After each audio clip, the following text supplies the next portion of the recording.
welcome to my channel, and in this video I'm going to show you how you can install Selenium in Python. Let's get started.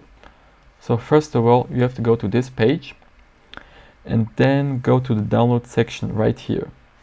Once you've done that, you have multiple versions.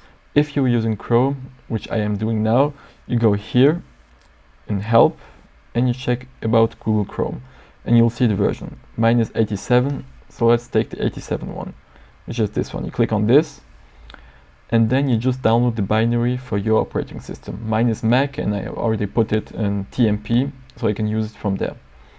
Then you go to your editor or your terminal and you type pipe install Selenium. Once you've done that, let's start coding. So we're gonna say from Selenium import WebDriver. Then I'm going to declare the driver, which is WebDriver.chrome, and you specify the path where you put the binary that we just downloaded. So mine is a tmp.chrome driver. And now let's do just a little test to see if it worked. Let's say we want Amazon.com.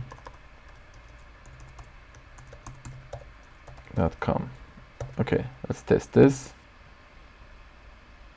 There you go, it worked. Thank you for watching. Please subscribe if you want more videos like this. See you.